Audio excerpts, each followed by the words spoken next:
ನಮಸ್ಕಾರ. ರಿವ್ಯೂ ಚಾನಲ್ಗೆ ಸ್ವಾಗತ. ನಾನು ಸೌಖ್ಯ ಗಾಂವ್ಕರ್.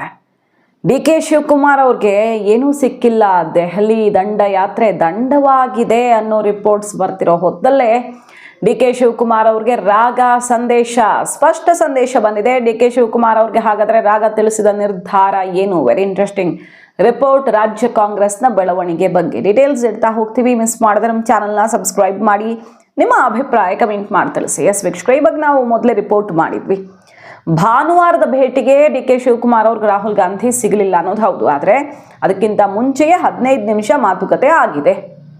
ಖರ್ಗೆ ಅವ್ರ ನಿವಾಸದಲ್ಲಿ ಒಂದು ಸುತ್ತಿನ ಮಾತುಕತೆ ಆಗಿದೆ. ಏರ್ಪೋರ್ಟಲ್ಲಿ ಚುಟುಕು ಮಾತುಕತೆ ಆಗಿತ್ತು. ಸೊ ಮಾತುಕತೆ ಆಗಿರೋದು ಹೌದು. ಭಾನುವಾರ ಇನ್ನೊಂದು ರೌಂಡ್ ಸಿಗ್ತಾರೆ ಅನ್ನೋ ಕಾರಣಕ್ಕೆ ರಾಹುಲ್ ಗಾಂಧಿ ಅವರ ಜೊತೆ ಮಾತಾಡೋಕೆ ದಾವೋಸ್ ಕಾರ್ಯಕ್ರಮ ಕ್ಯಾನ್ಸಲ್ ಮಾಡಿದ್ರು. ಪ್ರಿಯಾಂಕಾ ಗಾಂಧಿ ಅವರಿಂದ ಕರೆ ಕೂಡ ಬಂದಿತ್ತು. ಇದಿಷ್ಟು ಬೆಳವಣಿಗೆಗಳು ನಾವು ನಿಮ್ಮ ಮುಂದೆ ಇಟ್ಟಿದ್ವಿ. ಹಾಗಾದ್ರೆ ರಾಹುಲ್ ಗಾಂಧಿ ಅವರು ತಿಳಿಸಿರೋ ತೀರ್ಮಾನ ಏನು? ಆ ತೀರ್ಮಾನ ಪ್ರಕಟವಾಗಿದೆ ಡಿ.ಕೆ. ಶಿವಕುಮಾರ್ ಅವರ ಎದುರು ಅನ್ನೋದನ್ನೇ ಈಗ ಸ್ವತಃ DCM ಸಾಹೇಬ್ರೇ ಹೇಳ್ತಿದ್ದಾರೆ. ನೋಡಿ ಏನು ಹೇಳ್ತಿದ್ದಾರೆ ಡಿ.ಕೆ. ಶಿವಕುಮಾರ್ ಅವರು. ರಾಹುಲ್ ಮತ್ತು ಹೈಕಮಾಂಡ್ ನಾಯಕರ ಜೊತೆಗೆ ಚರ್ಚೆಯಾಗಿದೆ ಮತ್ತು ಅದೇನು ಅನ್ನೋದನ್ನು ಸಾರ್ವಜನಿಕವಾಗಿ ಇವತ್ತು ನಾನು ಹೇಳೋದಕ್ಕೆ ಸಾಧ್ಯವಿಲ್ಲ. ನಾನು ಮುಖ್ಯಮಂತ್ರಿಗಳು ಮತ್ತು ಹೈಕಮಾಂಡ್ ನಡುವೆ ಏನಾಗಿದೆ ಅನ್ನೋದು ನಿಮಗೂ ಗೊತ್ತಾ? ಬಹುತೇಕ ಮೀಡಿಯಾಗಳಲ್ಲಿ ರಾಹುಲ್ ಗಾಂಧಿಯವರ ಡೆಲ್ಲಿ ಪ್ರವಾಸ ವೇಸ್ಟ್ ಆಗಿದೆ, ಏನೂ ಸಿಕ್ಕಿಲ್ಲ ಅನ್ನುವ ಸುದ್ದಿಯೇ ಬರ್ತಿದೆ. ಭಾನುವಾರದ ಮೀಟಿಂಗ್ ಕ್ಯಾನ್ಸಲ್ ಆಗ್ತಾ ಇದ್ದ ಹಾಗೆ ಈ ಸುದ್ದಿ ಎಲ್ಲ ಕಡೆ ವ್ಯಾಪಿಸ್ಕೊಳ್ತು. ಆದರೆ ಏನಾಗಿದೆ ಅನ್ನೋದು ನಿಮಗೂ ಗೊತ್ತಾ ಅಂತ ಕೇಳ್ತಿದ್ದಾರೆ ಅವರು. ಹೈಕಮಾಂಡ್ ತೀರ್ಮಾನ ಏನು ತಗೊಳುತ್ತೋ ಅದಾಗತ್ತೆ. DCM ಡಿ.ಕೆ. ಶಿವಕುಮಾರ್ ಅವರು 3 ದಿನಗಳ ಡೆಲ್ಲಿ ಪ್ರವಾಸದ ಬಳಿಕ ಸೋಮವಾರ ಆಡಿದಂಥ ಮಾತುಗಳೀಗ ತೀವ್ರ ಕುತೂಹಲಕ್ಕೆ ಕಾರಣ ಆಗಿದೆ. ನೇರ ಹೇಳ್ತಿದ್ದಾರೆ, ಮಾತುಕತೆ ಆಗಿದೆ. ಡಿ.ಕೆ. ಶಿವಕುಮಾರ್ ಅವರು ಹೇಳ್ತಿರೋದಿಷ್ಟೇ, 5-6 ಜನರ ನಡುವೆ ಏನಾಗಿತ್ತು ಅನ್ನೋದು ಅದು ಅಂತರಂಗದ ರಹಸ್ಯ. ಈಗೇನಾಗಿದೆ ಡೆಲ್ಲಿಲಿ ಅನ್ನೋದು ಕೂಡ ನಿಮಗೂ ಗೊತ್ತಾ ಅನ್ನೋದು ಅವ್ರು ಕೇಳ್ತಿರುವಂತಹ ಪ್ರಶ್ನೆ. ಏನು ಹೇಳ್ತಿದ್ದಾರೆ, ನಮ್ಮ ನಡುವೆ ಏನು ಚರ್ಚೆಯಾಗಿದೆ ಅನ್ನೋದನ್ನು ನಾನು ಬಹಿರಂಗ ಪಡಿಸಲ್ಲ, ಆದರೆ ಕಾಲ ಉತ್ತರ ಕೊಡುತ್ತೆ ಅಂತ ಹೇಳಿ ನಡೆದ್ರು ಅಲ್ವಾ. ಈಗೇನು ಹೇಳ್ತಿದ್ದಾರೆ ನೋಡಿ ಡಿ.ಕೆ. ಸುರೇಶ್ ಅವರು ಓಪನ್ ಆಗಿ ರಾಹುಲ್ ಗಾಂಧಿ ಅವರು ಸರಿಯಾದ ಸಮಯಕ್ಕೆ ಡಿ.ಕೆ. ಶಿವಕುಮಾರ್ ಅವ್ರಿಗೆ ಅವಕಾಶ ಸಿಗತ್ತೆ ಅನ್ನೋದನ್ನು ಸ್ಪಷ್ಟಪಡಿಸಿದ್ದಾರೆ ಅಂತ ಪ್ರೆಸ್ ಮೀಟ್ ಮಾಡಿ ಹೇಳ್ತಾ ಇದ್ದಾರೆ. ಸೂಕ್ತ ಸಮಯದಲ್ಲಿ, ಸೂಕ್ತ ಸಂದರ್ಭದಲ್ಲಿ ನಿರ್ಧಾರ ಪ್ರಕಟ ಆಗತ್ತೆ ಅಂತ ರಾಹುಲ್ ಗಾಂಧಿ ಅವರು ಮೈಸೂರಲ್ಲೂ ಹೇಳಿದ್ರು, ಡೆಲ್ಲಿಯಲ್ಲೂ ಹೇಳಿದ್ದಾರೆ ಅನ್ನೋದನ್ನ ಡಿ.ಕೆ. ಸುರೇಶ್ ಅವರೇ ಸ್ಪಷ್ಟಪಡಿಸ್ತಾ ಇದ್ದಾರೆ. ಪಕ್ಷದ ಹಿತದೃಷ್ಟಿಯಿಂದ, ಇದು ವೆರಿ ಇಂಟ್ರೆಸ್ಟಿಂಗ್ ಪಾಯಿಂಟ್ ನೋಡಿ, ಪಕ್ಷದ ಹಿತದೃಷ್ಟಿಯಿಂದ ಮತ್ತು ಶಾಸಕರು ಎಲ್ಲ ಸರಿಯಾಗಿರಬೇಕು ಅನ್ನೋ ಹಿತದೃಷ್ಟಿಯಿಂದ ಡಿ.ಕೆ. ಶಿವಕುಮಾರ್ ಅವರು ಸೈಲೆಂಟ್ ಆಗಿದ್ದಾರೆ. ದೊಡ್ಡ ಸಂದೇಶದಂತೆಯೇ ಇದೆ ಇದು ಸಿದ್ದರಾಮಯ್ಯನವ್ರಿಗೆ ಮತ್ತು ಯಾರಿಗೆ ಕೊಡಬೇಕು ಅವ್ರಿಗೆ. ಪಕ್ಷದ ಹಿತದೃಷ್ಟಿಯಿಂದ ಅವರು ಸೈಲೆಂಟಾಗಿ ಆಗಿದ್ದಾರೆ. ಗಟ್ಟಿ ಧ್ವನಿಯಲ್ಲಿಯೇ ಈ ವಿಚಾರ ಹೇಳಿಬಿಟ್ಟಿದ್ದಾರೆ ಖರ್ಗೆ ಅವರ ಎದುರು. ಏನಂತ? ಡಿ.ಕೆ. ಶಿವಕುಮಾರ್ ಅವರು ಏನು ತೀರ್ಮಾನ ಆಗಿದೆಯೋ ಅದು ಈಗ ಜಾರಿ ಆಗದಿದ್ರೆ, ಕಾರ್ಯರೂಪಕ್ಕೆ ಬರದೇ ಇದ್ರೆ ಪಕ್ಷಕ್ಕೆ ಧಕ್ಕೆ ಬರಬಹುದು ಅನ್ನೋ ತನಕ ಡಿ.ಕೆ. ಶಿವಕುಮಾರ್ ಅವರು ಓಪನ್ ಆಗಿ ಖರ್ಗೆ ಅವರಿಗೆ ಈ ಮಾತುಗಳನ್ನಾಡಿರೋದು ಧಕ್ಕೆಯಾಗಬಹುದು ಅನ್ನೋ ತನಕ. ಧಕ್ಕೆ ಅಂದರೆ ಯಾವ ರೀತಿ ನೋಡಿ, ಡಿ.ಕೆ. ಸುರೇಶ್ ಅವರು ಅದನ್ನು ಹೇಳ್ತಿದ್ದಾರೆ. ಪಕ್ಷದ ಹಿತದೃಷ್ಟಿಯಿಂದ ಸುಮ್ಮನಿದ್ದಾರೆ ಅವರು, ಶಾಸಕರ ಹಿತದೃಷ್ಟಿಯಿಂದ ಸುಮ್ಮನಿದ್ದಾರೆ. ಅಷ್ಟು ಸುಲಭವಾಗಿ ಅಧಿಕಾರ ಸಿಗಲ್ಲ ಅನ್ನೋ ಕಾರಣಕ್ಕೆ ಸುಮ್ಮನಿದ್ದಾರೆ. ಅದರ ಹಣೆಯಲ್ಲಿ ಬರೆದಿದ್ರೆ CM ಆಗೇ ಆಗ್ತಾರೆ. ಎಲ್ಲ ವಿಚಾರಗಳನ್ನ ಮನಸ್ಸಲ್ಲಿ ಇಟ್ಟುಕೊಂಡು ತಾಳ್ಮೆಯಿಂದ ಇದ್ದೀವಿ.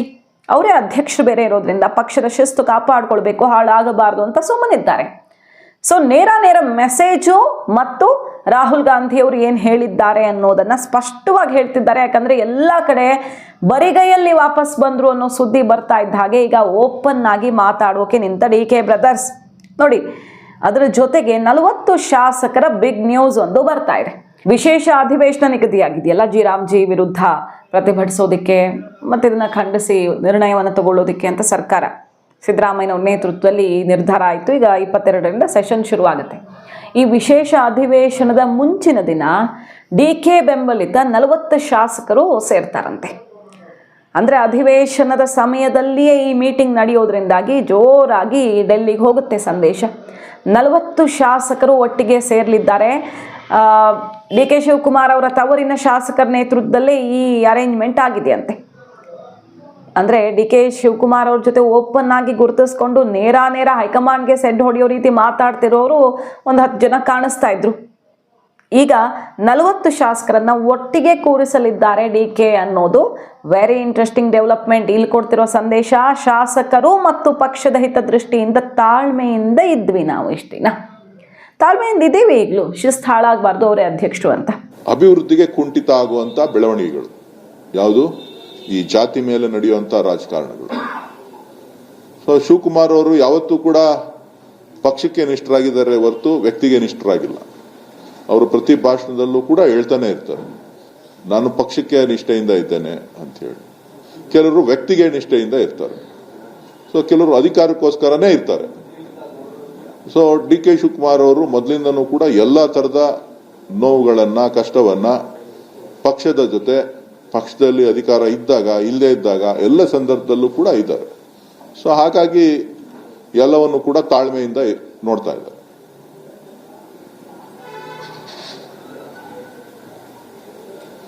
ಏನ್ ಪಂಚಾಯತಿ ಚೇರ್ಮನ್ಗಳೇ ಬಿಡಲ್ಲಪ್ಪ, ನಾವು ಮಾಡಿದ್ದು ಚೇರ್ಮನ್ಗಳು. ಹಣ ಮದ್ವೆ ಆಗೋಗ್ಲಿ ಅಂತಾನೆ,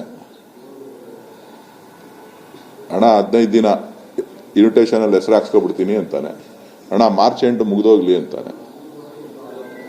ಸೇರ್ಕೋಬೇಕಾದ್ರೆ, ಚೇರ್ಮನ್ ಆಗ್ಬೇಕಾದ್ರೆ 3 ದಿನ ಕೊಟ್ಬಿಡು, ನಾನು ಮಾಜಿ ಅನ್ಸ್ಕೊಬಿಡ್ತೀನಿ ಅಂತಾರೆ.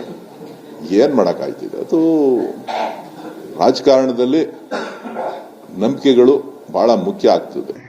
40 ಜನ ಶಾಸಕರು ಒಟ್ಟಿಗೆ ಸೇರೋದು, ಅಲ್ಲಿ ಖರ್ಗೆ ಅವರ ಮನೆಯಲ್ಲಿ ಡಿ ಕೆ ಆಡಿದ ಮಾತು ಪಕ್ಷಕ್ಕೆ ಧಕ್ಕೆಯಾಗಬಹುದು, ತಗೊಂಡ ತೀರ್ಮಾನ ಇಂಪ್ಲಿಮೆಂಟ್ ಆಗದೆ ಇದ್ರೆ ಅಂತ. ಸೊ ಡಿ ಕೆ ಶಿವಕುಮಾರ್ ಅವರು ಈಗ ಹೈಕಮಾಂಡ್ ಅಭಯ ಅಂತೂ ಪಡ್ಕೊಂಡಿದ್ದಾರೆ. ರಾಹುಲ್ ಗಾಂಧಿ ಅವರು ಫಸ್ಟ್ ಟೈಮ್ ಅವ್ರಿಗೆ ಸೂಕ್ತ ಸಮಯದಲ್ಲಿ ನಿರ್ಧಾರ ಪ್ರಕಟವಾಗತ್ತೆ ಅನ್ನೋದನ್ನ ಹೇಳಿದ್ದಾರೆ ಅಂತ ಆಯ್ತಲ್ವಾ.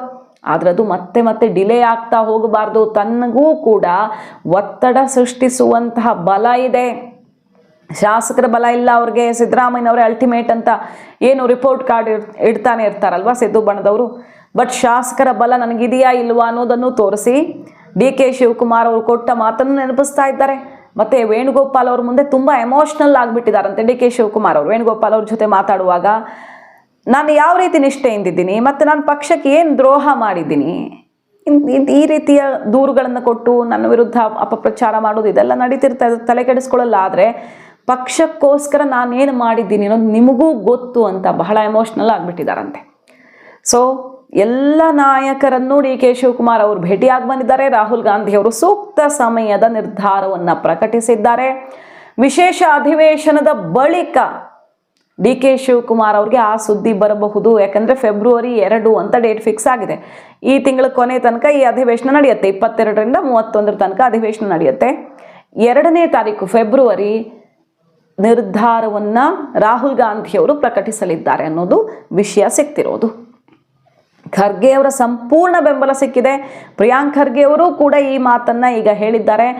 ಡಿ ಕೆ ಡೆಲ್ಲಿಗೆ ಹೋಗಿ ಬಂದು ಮಾತುಕತೆ ಆಗಿದೆ, ಹೌದು ಆಗಿರೋದು ಹೌದು ಅಂತ ಹೇಳ್ತಾ ಇದ್ದ ಹಾಗೆ ಸತ್ಯ ಅವ್ರು ಹೇಳ್ತಿರೋದು ಮಾತುಕತೆ ಆಗಿದೆ, ಹೈಕಮಾಂಡು ತೀರ್ಮಾನ ಮಾಡಿದ್ದಾಗಿದೆ, ಸಿದ್ದರಾಮಯ್ಯ ಡಿ ಕೆ ಶಿವಕುಮಾರ್ ಅವರು ಎಲ್ಲ ಮಾತನಾಡಿದ್ದಾಗಿದೆ. ಇನ್ನು ನಾವು ಇಲ್ಲಿ ಏನೇನೋ ಹೇಳೋದ್ರಿಂದ ಅದೆಲ್ಲ ಅಪ್ರಸ್ತುತ.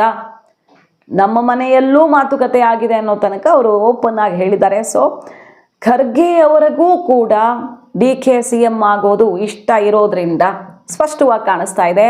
ರಾಹುಲ್ ಗಾಂಧಿ ಅವರು ಈಗ ಒಪ್ಪಿಗೆ ಸೂಚಿಸಲಿದ್ದಾರೆ. ಆದರೆ ಬಜೆಟ್ ಮುಗಿಯೋ ತನಕ ಕಾಯಿಸ್ತಾರಾ, ಅದಕ್ಕೂ ಮೊದಲೇ ತಯಾರಿ ನಡೆಯುತ್ತಾ ಅನ್ನೋದು ಮಾತ್ರ ಕುತೂಹಲ. ಬಜೆಟ್ ಮಂಡನೆಗೆ ಭರ್ಜರಿ ತಯಾರಿಯನ್ನ ಸಿದ್ದರಾಮಯ್ಯನವರು ಮಾಡ್ಕೊಳ್ತಾ ಇದ್ದಾರೆ. ಫಸ್ಟ್ ಮೀಟಿಂಗ್ ಆಗ್ತಾ ಇದೆ ನಾಳೆ.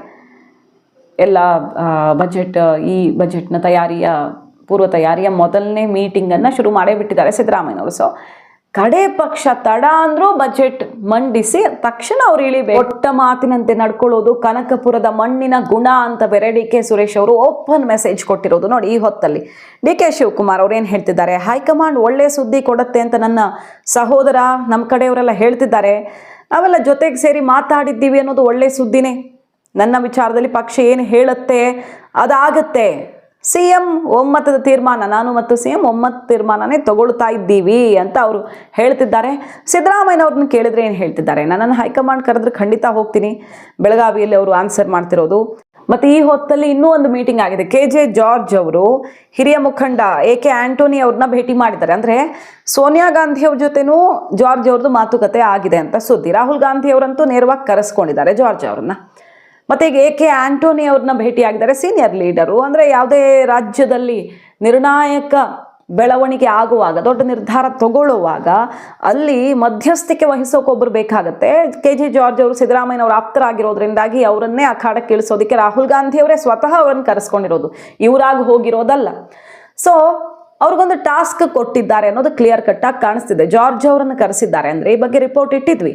DK ಶಿವಕುಮಾರ್ ಅವ್ರನ್ನ ಮನವೊಲಿಸೋದಾದ್ರೆ ಜಾರ್ಜ್ ಅವಶ್ಯಕತೆ ಇರಲಿಲ್ಲ, ಅದು ಬೇರೆಯವ್ರು ಮಾಡ್ತಿದ್ರು ಆ ಕೆಲಸ. ಸೋನಿಯಾ ಖರ್ಗೆ ಅವ್ರು ಮಾಡಬೇಕಿತ್ತು, ಮಾಡ್ತಾ ಇದ್ರು. ಬಟ್ ಈಗ ಸಿದ್ದರಾಮಯ್ಯನವರನ್ನ ಮನವೊಲಿಸುವಂತಹ ಕೆಲಸಕ್ಕೆ ಹೈಕಮಾಂಡ್ ಮುಂದಾಗಿದೆ ಅನ್ನೋದು ಕೂಡ ಇಲ್ಲಿ ಕ್ಲಿಯರ್ ಕಟ್ ಆಗಿ ಕಾಣಿಸ್ತಾ ಇದೆ. AK ಆಂಟೋನಿ ಅವ್ರ ಜೊತೆ ಜಾರ್ಜ್ ಅವರ ದಿಢೀರ್ ಮೀಟಿಂಗ್ ಕೂಡ ಈಗ ಗಮನ ಸೆಳೆತಿರೋದು. ಸೊ ಕರ್ನಾಟಕ ಕಾಂಗ್ರೆಸ್ನಲ್ಲಿ ಕುರ್ಚಿ ಕಾಳಗದ ವಿಚಾರದಲ್ಲಿ ರಾಹುಲ್ ಗಾಂಧಿ ಅವರು ನಿರ್ಧಾರ ತಗೊಂಡಿದ್ದಾರೆ. ಅದನ್ನು ಇಂಪ್ಲಿಮೆಂಟ್ ಮಾಡುವಂಥ ಪ್ರಕ್ರಿಯೆ ಈಗ ಸದ್ದಿಲ್ಲದೆ ಶುರುವಾಗಿದೆ.